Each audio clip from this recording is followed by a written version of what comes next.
So let's start at the beginning. Let's start at the beginning because there might be an easier way in terms of how we are operating our daily lives. Our subconscious mind, how much do we really know? The truth of the matter is, the subconscious mind, the part of us that we're taught the least about, that we know the least about, really controls the majority of what we do. Why? Because within the subconscious mind are habits, are beliefs, are things that are connected to you, programs that were generated much earlier on than you know, and that maybe you're not even aware of that they're there.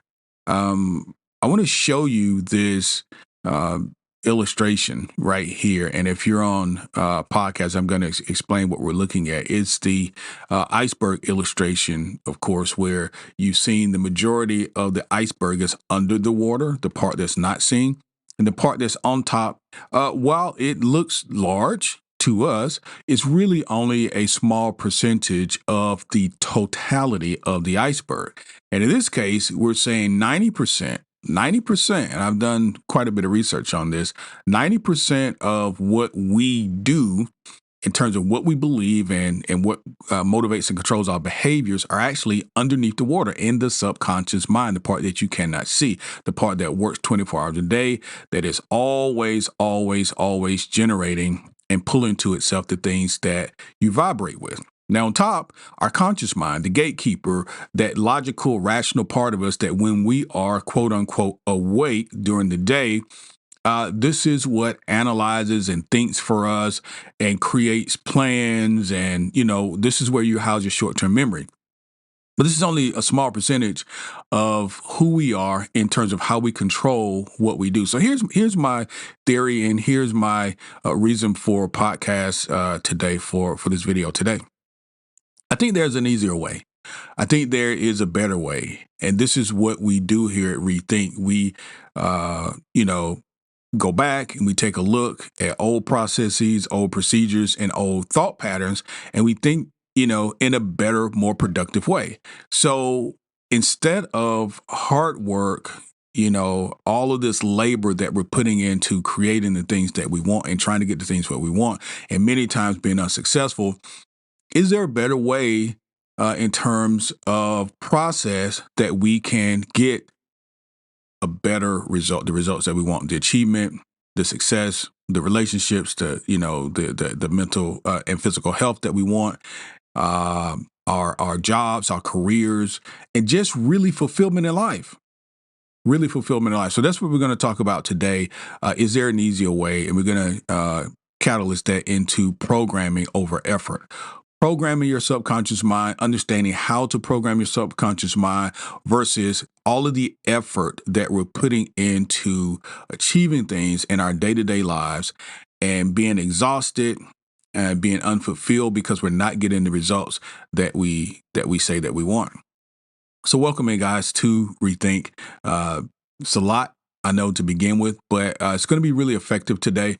I spent some time going through this, and so I really want to dig deeper into it because pretty much everything that we're going to talk about here, not everything, but most things that we talk about here on Rethink in terms of practical daily action that you can take to achieve the things that you want and get the solutions that you want in your life, it's going to have to do with meditation, mindfulness, and positive affirmations or visualization. All of those are key tools and elements into reprogramming your subconscious mind. If you're like me, you were taught none of those. You were literally taught none of those. Now, all you have to do is think about how you got to where you are. Really think now how you got your car, your apartment, your house, how you started dating your spouse, how you married your spouse, the job that you have, the entrepreneurship that you have. I will dare say to you that it all came the same way. And that was a strong, strong, strong visualization accompanied with a feeling. You could call it daydreaming. You could call it just this gut feeling. But there was you could see it and you could feel it. Those were two things that happened. I can tell you for certain. For me, I can tell you several stories. I'll tell you right now, the house that I live in. I think I've said this on the podcast before, but the house that I actually live in now, it sat on my desk in my old house. You print out. This is the old days. I've lived in this house over 20 years or so. But in the old days, you would print stuff out and then, you go check it out. Well, I would print out copies of houses that I was interested in, and it would sit on my desk in a folder.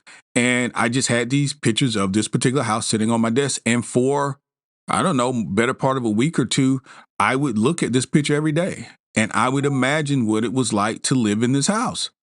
I would imagine what it was like to live in a house like that. And I saw it in front of me. This visualization, and it was a feeling. Those two things is what drew me to this house. Now, there were plenty of obstacles, plenty of challenges, plenty of hurdles in order to, if you've ever purchased a house, very few times things go smoothly. So you have to be willing to overcome those things. But at the end of the day, I live in this house now. I wanted a house with a basement, a place where I could have a theater and a studio. And look where I'm sitting. I'm in my basement, and across the hall is my theater. I'm sitting right here in my studio, in my office. It was a visualization, and it was a feeling.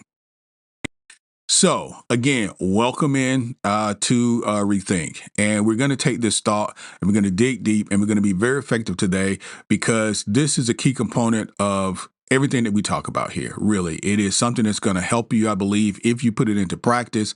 That's a big if because knowledge does not apply itself. And I'm telling you, I'm going to tell you the truth. And I don't ever want you to forget this piece. When you are watching me or anyone else or listening to me or anyone else, be it podcast or YouTube or whatever the case may be, do not distance yourself from the speaker. In other words, do not think that this person has it all together. They're superior in some sort of way to you. They've got it together. You don't, since they're talking about it and they sound very profound and their statistics and they're very confident and it makes them sound like they're a subject matter expert. No one is, including myself. However, I can share with you some successes I have and some thoughts that I have to encourage you and to point you in a particular direction to continue to do the work that you're doing or to continue to do the research or asking the door to be open. And that's what this is about. So many times I think people, when you tune into these gurus and stuff on YouTube or when you do it via podcast, don't elevate these folks and distance themselves from you. Don't make this into another religion. Do not, as Alan Watts would say about Jesus, do not pedestalize these people. And the reason why I don't want you to do that is because it makes it seem like you may not have the capacity to do this also. If they are much further away from you, then you may not have the capacity to do this. Everyone starts at the same place, and that is the beginning. So your road is different than mine. My path is different than yours, but I believe all roads lead to the same end. And that is self-awareness, self-actualization, the fact that you are God, those three words that U.S. Anderson said in his book, those three words. You are God. We all are. And so we are coming into the realization of that. And through our meditation, through our mindfulness, and through our ability to affirm these sorts of thoughts and use the power that we have, we come to that knowledge. Okay. So this podcast, this YouTube channel is just one tool, one way to point you in that direction. And it's up to you to do the work. So we're going to outline some things today. I'm going to show a couple slides here for the folks that are on YouTube. You'll be able to see it for the folks that are listening on our podcast. I'll be very descriptive so we can go through these as well. And perhaps maybe I'll put a link on our podcast notes as well so that you can download some of these because these are very, very good illustrations. So let's jump it off. Let's start like this.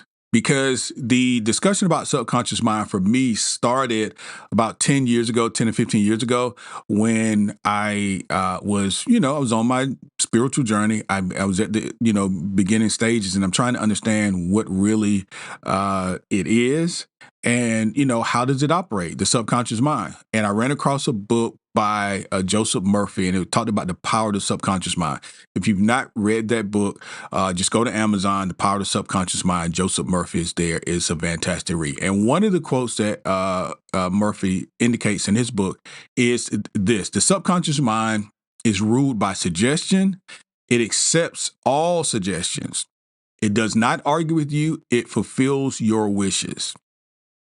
Another quote: what we plant in the subconscious mind and nourish with repetition and emotion will one day become a reality. What we plant in the subconscious mind and we nourish with repetition, that means continually to think about it, and emotion, continually to feel it, it's going to become reality. That's how you program the subconscious mind. That quote is by Earl Nightingale.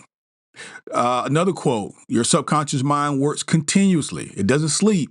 While you awake and while you sleep. This is Napoleon Hill. So your subconscious mind works continuously while you awake and while you do sleep. Next, the mind is powerful and you have more control than you think.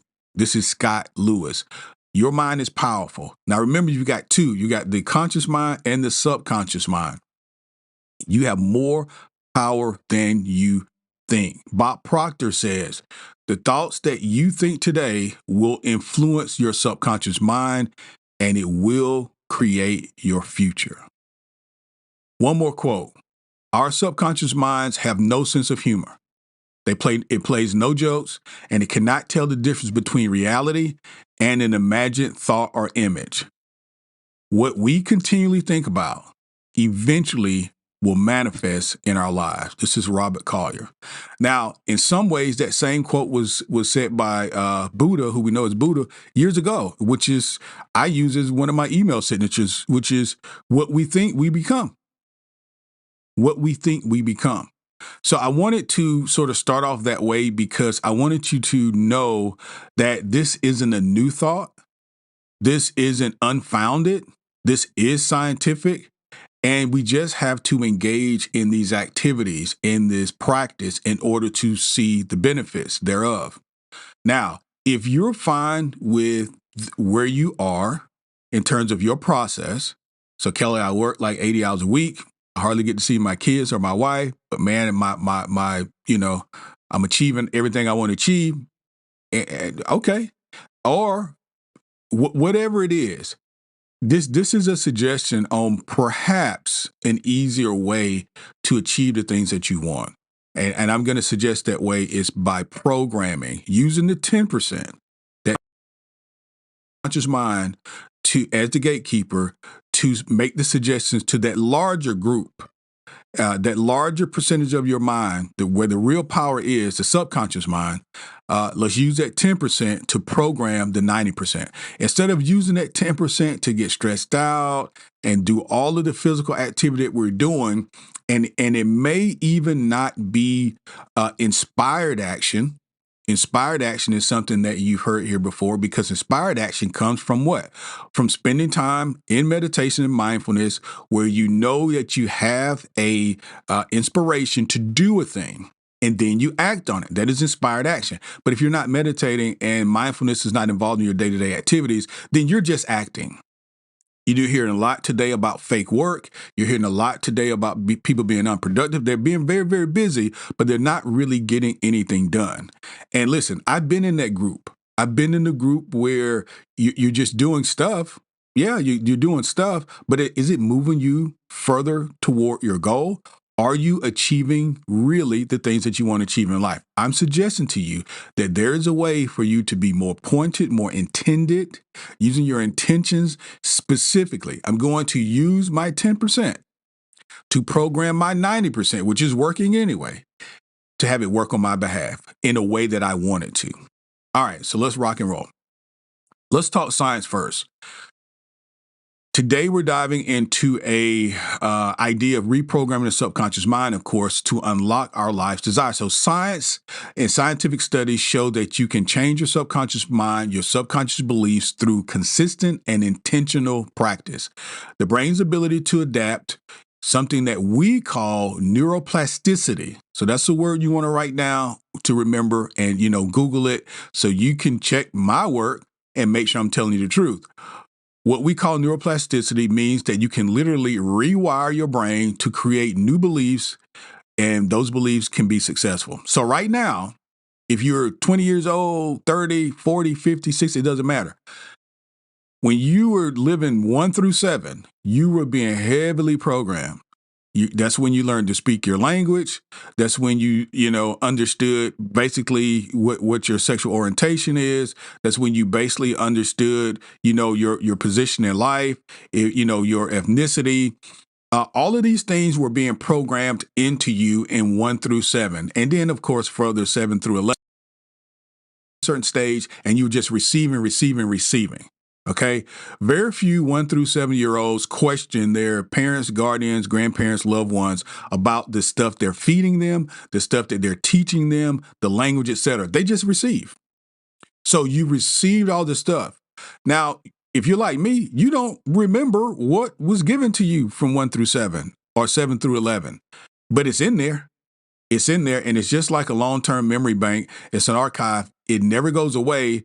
It's your job now to, number one, be aware that it's in there. But number two, if it is affecting you in some sort of way, then you need to know how to program it or reprogram it. Now, how do you know that it's in there and it's not, doing what you want to do? Well, how do you feel about the trajectory of your life? How do you feel about the trajectory of your life? Do you find yourself in relationships where you're just not successful and you're the problem? You continually do a certain thing, but you don't like it, but I don't know, somehow you always do it. Maybe that has something to do with what's programmed in your subconscious mind. Can you reprogram that? Yes, of course you can. So let's get into it. The brain's ability to adapt, again, is called neuroplasticity, and it means that you can rewire your brain, create new synapses in your brain, learn different things. Neuroplasticity refers to the brain's remarkable ability to reorganize itself by forming new neural connectors. New neural connectors. This means that the brain isn't a fixed or static thing. It's not just bam, you got it, and that's all you got. It can change, and it can adapt, and it can respond to new experiences. It can learn, and even new thought patterns, you can teach that to your brain. Okay? This is something that many people are not aware of. So the fact is, your brain is just like a memory card in your computer. It can take as much information. Well, maybe that's not the best example because most computers at some point it tallies out. Your subconscious mind can take unlimited information. But my point is, what can happen is you can delete some of the old stuff that's not working for you and replace it with stuff that you want to work for you. So, when you engage in repetitive practices such as positive thinking, affirmations, and learning new skills, you can actively strengthen new neural pathways associated with your behavior and your beliefs. Let me say that again. When you continuously repeat to yourself positive thoughts, positive affirmations, or let's say you're trying to learn a new skill. Okay, take it out of the spiritual realm. If you're trying to learn a new skill, and let's say you're trying to learn a new language. Okay, that's a new skill. How do you do it? Any language group you go to, I don't care what language it is, the teacher's going to tell you the more you do it, the more fluent you'll get. That's why it's important to have a native speaker somewhere around so you can use this on a day-to-day basis. Why? The same way you learn your native language now is how you'll learn the new language, now as well. When you were a kid, your parents spoke that language to you every day. So you got used to hearing those words. Well, now your brain, at whatever age you're at, can do the same thing. You just have to be repetitive. So here's an example. If you have limiting beliefs, let's say you say, I'm not capable of success, for example, those thoughts are reinforced by a well-established neural pathway in your brain. This is the science of it. If you feel like that you're never going to lose the weight, you're never going to be in a relationship, you're never going to be able to, in your career, it's too hard for you as a person to become an entrepreneur. If you have those thoughts, then it's reinforced by a well-established neural pathway in your brain.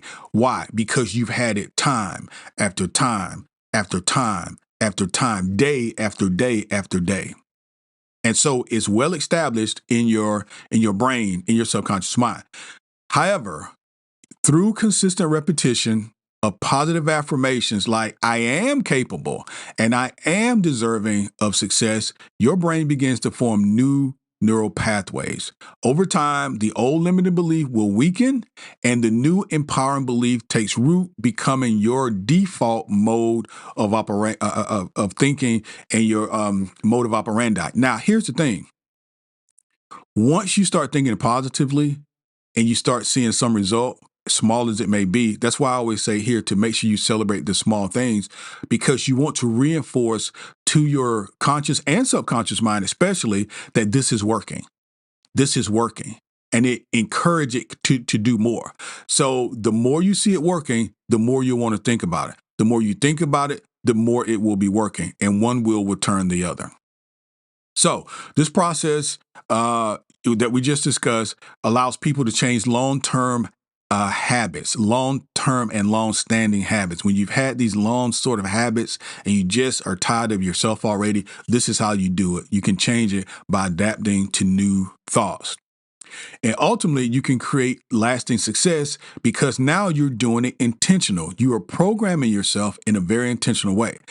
And I know if you're watching or listening to a program like this, then you are aware that there are people around you that are obviously programmed, right, to you, because it's easier to see, for us to see this behavior in others. But when you see other people, behave to certain stimuli that you don't respond to, you're like, man, that person's really, controlled by that sort of stimuli. That person's programmed. I think about it now when I go to a ball game or I'm out somewhere in an event and everybody wants to stand and repeat the national anthem or sing the national or repeat, salute to the flag. Not that I have a problem with saluting the flag. It's just that that's a program. That's an absolute program. If you go to your place of, worship, religion, I guarantee you there are scriptures and different things that you know, and you just know them by heart. Now, you may not know what they actually mean because very few people do, but you can repeat the scriptures, and the scriptures themselves have an effect on you. And the work now for you to do is really understand what those scriptures mean, because half the time there's a thought that's really not true.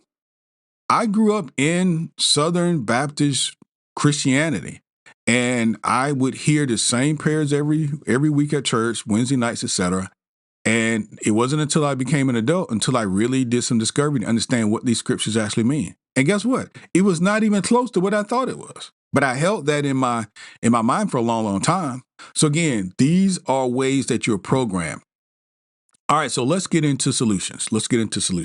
So we're talking about three, and talking about affirmations, visualization, and meditation. Those are the tools that can help you to identify, take out the old, and then replace with the new intentional thought. So precision as it relates to your affirmation. Let's be precise. When you make a clear and definitive statement about yourself as if it is already true, your subconscious mind it will act under that premise, under that belief. Now, one of the quotes I gave you earlier, and let's see, I can't remember who it was from. Not Napoleon Hill, Earl Nightingale, I think. It says that when you plant an idea in your subconscious mind and nourish it with repetition and emotion, one day it will become true. The other is that your mind doesn't know the difference between reality. Your subconscious mind doesn't know the difference between reality and an imagined thought. Okay. Now there is a study, and I'll see if I can find it and put the link on here so that you can go and proof it. But there's a study, and I think it was done by Princeton, where there were piano players and they would practice. And what would happen is the piano players would come in and practice, and then the brain waves would be monitored, and you could tell that the brain was creating new synapses, and it was creating these new pathways as it was learning these new, this new skill set. Well, a set of people came in, and they were told they were not given pianos. They were just told to imagine, playing the piano. Well, the brain was still doing the same thing. So your brain was sending out the signal, as if they were actually playing the piano, but they were not. So they were getting the same benefit of using their imagination as if they were actually playing. So this is to say that your subconscious mind, whether you're aware of it or not, it does not know the difference between what we call reality, something that's happening right now, versus something that we want to happen, something that hasn't really occurred, but we want that to be our reality. It's going to respond to it the same way. Your brain is really powerful. Your mind is really powerful. Right now, if you were to imagine something that was, that could be detrimental to someone you love, it's going to have not only an emotional effect on you, it's going to have a physical effect on you, because that's how powerful your brain, your mind actually is. If you consider something hurtful done to someone you love, you will feel a certain way. And nothing's happened. Only thing that's happened is that you're thinking about it. All right, so the second thing is visualization. Visualization is a powerful tool to retrain your subconscious mind, because along with the intentional affirmation, the words, the thought that's going out into the air in terms of language, is getting out into the universe, you've got to see it in your visual conception as well. This is going to retrain your subconscious mind because it allows you to feel and experience a situation that hasn't happened as if it's already real. Again, this goes back to seeing and feeling and seeing. And then meditation. Meditation is where these things come together. So meditation is a particularly powerful brain retraining method because it transcends the form of the conscious mind. So as long as you stay in the conscious mind, you're awake, you have the ability to disbelieve, you have the ability to doubt, you have the ability to reconstruct a perfectly good thought into something that's not working for you at all. So that 10%, we've got to make sure it's dedicated to affirming positive thoughts, to repeating positive self-talk, not to get engaged in negative self-talk, not to get engaged in fear, not to get engaged in lack mindset, but you only want, if you think of yourself, your conscious mind, as the gatekeeper. Again, it's been told the subconscious mind doesn't care what you put in it. Whatever you put in that garden is going to grow. That's his only job, is to grow. So if you let doubt and fear and worry get into your subconscious mind, guess what you're going to do? You're going to have examples of why this stuff is true. This is the part of social media and the news and things like that people who are less conscious don't realize you're turning your own wheel. Because once the evidence starts showing up, then that's proof to them that what I was fearing was true. I told you that this was going to happen. And the reason it happened because you played a big part in it and you don't realize you're a creator. But don't you want the other thing? It's the other thing, like the thing that's wanted, not the unwanted. You can use the same premise, same process, same modus operandi, and really get the thing that you want. So think about the car that you're driving. How many times did you see that car? You saw it on a commercial. You start imagining what it would like to drive that car. Maybe one of your friends had it and you actually sat in the car and it felt great. Maybe you went to go test drive it and man, you literally have your hands on the steering wheel and that felt even better. Seeing and feeling. Now you don't have the car yet, but you are generating visuals of it and feelings about it, and that's impressing your subconscious mind, and the subconscious mind goes out. Now, you know what the subconscious mind does? It starts showing you that car all down the road. Every time you go somewhere, now you see that car. Has the car been there the whole time? Of course it has. But you were less interested because now you want it, and now your subconscious mind identifies it for you. You can see it everywhere. It's how your mind works. It's very, very powerful. All right, so let's talk about this. How to reprogram the subconscious mind. Number one, make clear decisions. Make clear decisions. Don't allow overthinking to overrule your mental process. Feel, choose, and carry on. Don't make this complicated. Feel, choose, carry on. Do not make this complicated. We already talked about visualizing, but create and envision your dreams with empowering images and feelings. I really like this part because it can be a very simple method. And this is what I do, and maybe this can work for you. Create a scene in your mind. You do it all day, every day anyway. If you're trying to date someone, create a scene where that person is simply accepting your desire to go out on a date. Hi, my name is Kelly. I'd like to take you out. And just imagine this person saying, yes, I'd love to go out with you. As simple as that. And repeat that in your mind. Just repeat it. If it's the car, if it's the apartment, if it's the house, put your hands on something inside of those things, whether it's the steering wheel, whether it's the kitchen counter, whether it is the front door. Feel yourself turning the door and going in. See yourself signing the lease. See yourself completing the paperwork for the purchase of the car or the house. Just a very simple scene that you can repeat in your mind time and time again. Okay? Next thing is embrace the unknown. So abolish expectations and expectations and overthinking. Feel, choose, transmute, and carry on. Feel, choose, transmute, and carry on. Unfocusing, zooming out and resting signals mental downtime, ignites neuroplasticity. So in other words, once you do it, do not create a situation where you are overthinking it. Okay? Do your meditation and mindfulness in the morning. Do it in the evening. But throughout the day, bring those scenes up, let them go. Bring the scenes up, let them go. Okay? We have a tendency sometimes to, as we are thinking about what we want, to create additional scenes about how it couldn't happen. Why? We don't want to be disappointed. It's a natural thing. We don't want to be disappointed. And this may be the first time that this thing could happen in your life. So your brain doesn't really have a point of reference. If it's never happened before, your brain could easily suggest to you, your mind could easily suggest to you that it won't happen now. Why? Because it hasn't happened before. But the truth of the matter is your circumstances really do not matter. What matters is you holding to this process, believing that this process works, and implementing it every day. The consistency is going to pay off. And once you see that it works, celebrate. Celebrate, repeat. Celebrate and repeat. And just keep the cycle going.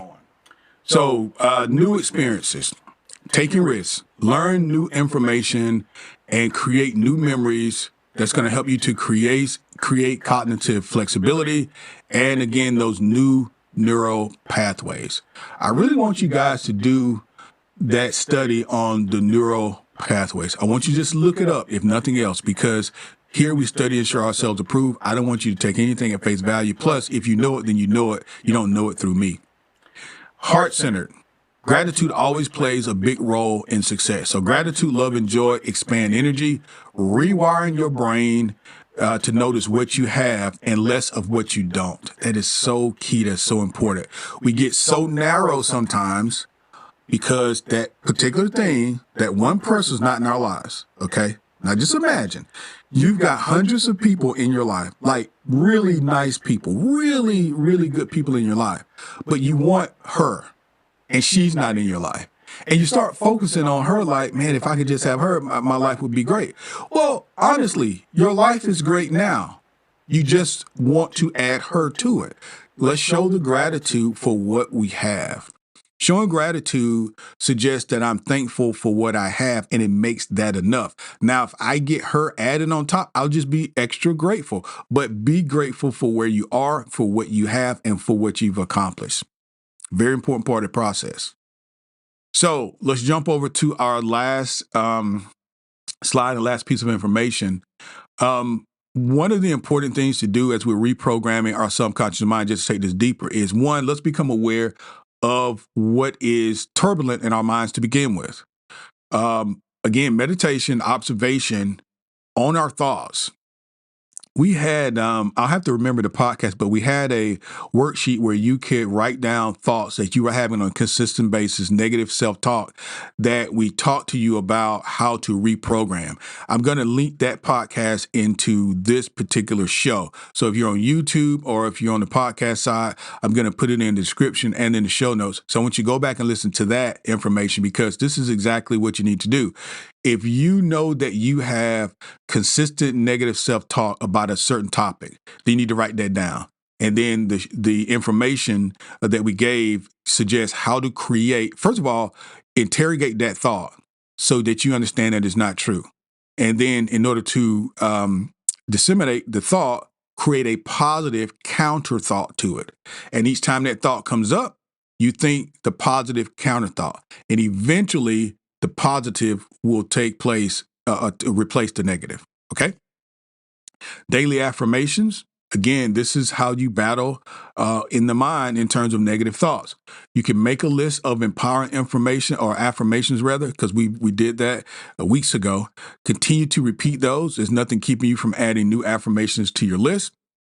Engage in the habits of aligning your ideal self, understanding your core authentic self, and being that person, irregardless of what's going on around you. Okay? Irregardless of what's going on around you, always see yourself from your authentic self. I heard, as I was doing some research not long ago, I can't think of the gentleman's name, but I'll try to represent this as good as I can. He said, you know what? If you want to change your perspective on life, do this thing. And I've done it, and I'm telling you, is something to it. Well, obviously, once you hear what I say. He says, every time you are aware, to bring yourself to center, not in the past, you're not thinking about stuff from yesterday or last year, and also you're not projecting into the future, but you're centered, you're in the now. Well, Eckhart Tolle says, you're right here, you're right now. You're where life is, you're right now. Instead of seeing yourself as who you believe yourself to be, Tom, Mary, Kelly, Jackie, whoever, see yourself from behind the eyes as the creator, as the experiencer, as the awareness itself. See yourself as ultimate awareness having an experience through you. It will change the way that you see things. This isn't a personal thing. This isn't about Kelly. This is the awareness that sits behind the eyes that is having this experience through this vessel called Kelly. Just think about that. Think about that. If ultimately you are universal awareness, you are God, then you're having these experiences through these vessels. While many of the vessels believe this is just who I am. I'm this physical body. I'm African American. I'm 6 foot tall. I weigh this amount of weight, etc. That is really not who you are. Realize on a daily basis, if you want to really get deep into reprogramming your subconscious mind, put that thought in there, that you are ultimate awareness, that you are universal awareness, that you are actually Christ consciousness. And you see behind these eyes more than what we call a personal human being. It's awareness. It's consciousness itself. It's consciousness itself experiencing itself. The universe needs your hands, your feet, and your activity to experience itself.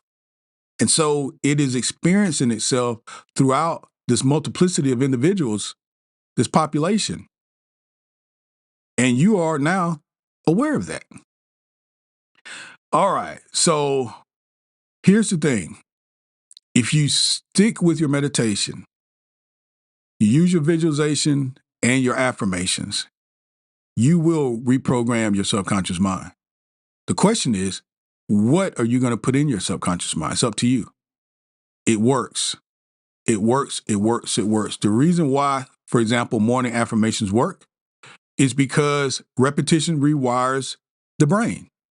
Repetition rewires the brain. And if you take it away from spirituality and just look at what you do, why do you think they make pilots fly so many hours? It's repetition, repetition, repetition.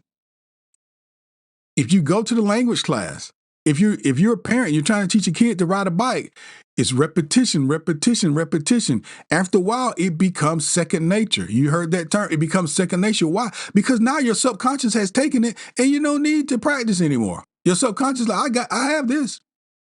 Just imagine if you put in to your subconscious your idea for your entrepreneurship or this positive message about how you see your self-image.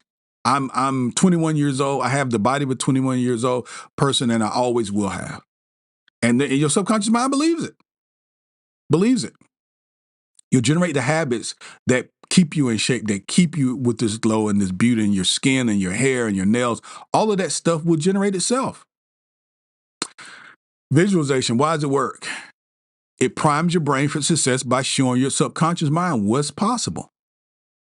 If you listen to Neville Goddard, for example, he believed, and I do as well, that Christ, this Jesus, is actually your human imagination. That's where God really is in us. So when that still small voice, those ideas come from that imagination, that's a God-sent type of situation. It's creation beginning to happen. And it's your imagination. If you think of it, what the imagination is, it is a creative process. It is a creative idea. Now, whether we act on it is up to us because we have the choice to do it or not. But that's how creation begins, with an idea. And we call it imagination. Meditation. It works because it helps to calm your mind. It helps to get you away from the 10% and into the 90. And into the 90. It can give you clarity and give you focus. So, I trust that we have learned something today.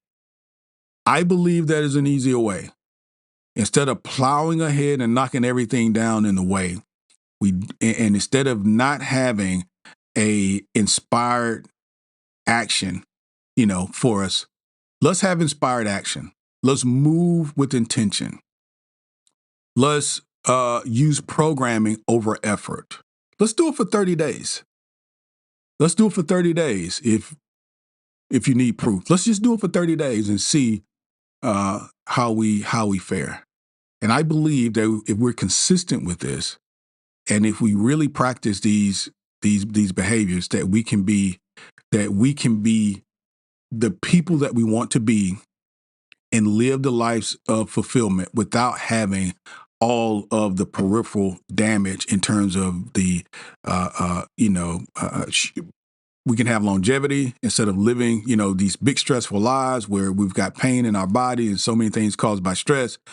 We can sit back and allow that energy, that force, that source within us to bring to us the things that we know we deserve and we want to have. Thank you guys for hanging out with me all this time. I hope you really enjoyed today. Listen to the podcast, listen to the video again. I think there's a lot of good things here. And make sure you subscribe. Make sure you continue to share our content. We appreciate it. Have a good one.